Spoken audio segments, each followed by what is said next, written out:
the Nazis are coming. Like, they're literally coming. They're planning a rally nearby. And what do you do when the Nazis come to town? So I live in the San Francisco Bay Area of California. Bay Area! We're not afraid of marches and rallies and demonstrations. These are kind of like normal things for us.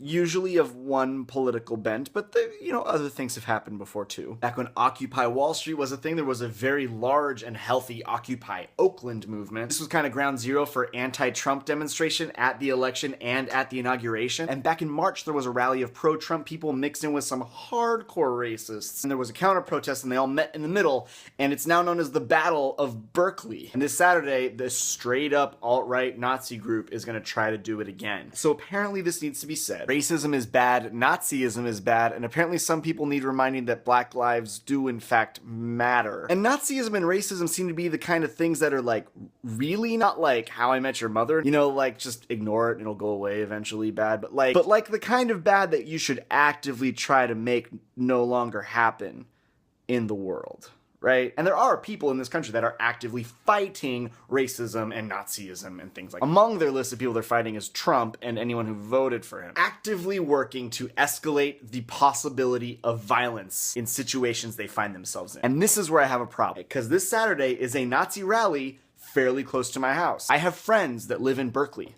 Like in Berkeley. Yeah, that Berkeley. Two of them are like seasoned focus missionaries, like they can handle themselves. There is such an amazing difference between a focus missionary at the beginning of their first year and a focus missionary at the beginning of their second year. It's so funny. I don't want Nazism to happen to this place where people I know and love live. This place close enough to me where I could change that. But going there to be against the Nazis puts me in league with some people I don't trust. Like, we as a nation have seen Antifa at work. We as a nation have seen, like, Anonymous at work. Remember Ferguson? The people who lived there protested, and they had reason to, and they had a purpose, and they had a reason to keep their community safe while they were doing it because they were from there. And these protests lasted multiple days, and then, the later during that time it got, the more people from somewhere else showed up, and these were people like Anonymous. Suddenly, Ferguson was on fire. Same thing happened in Oakland in the Bay Area. There were some protests because of Trump. The second night, suddenly Oakland was on fire. Now, part of this is because I'm not a good fighter, but part of it is because I'm Catholic. I err on the side of peace. Yes, the correct number of Nazis to have in our country is 0. But like the correct number of riots to have in our country is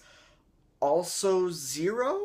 Like, I guess it's probably worth hitting and taking a hit so that racism slows down or stops, or for the sake of defending someone from a racist. But is it worth hitting and taking a hit for the sake of continuing some Antifa protesters' desire that like a violent uprising in general happens in this country? Which kinds of lends itself to the question, what kind of change do we need in this country? No one will say that this country is perfect and needs 0 change. No one would say that. But is the change incremental? Like the foundation is good, we just need to fix the details? Or is it radical? The foundation is rotten and we got to change the whole system. I don't know. Tell me, what should I do this weekend? Or at least talk to me about it. We live in weird times, man. Also pray for the safety of Berkeley and other places that are experiencing rallies and marches and riots like this. Pray for the safety of Charlottesville. Pray for Heather Heyer. Just pray and work. Do something. Don't stop at pray.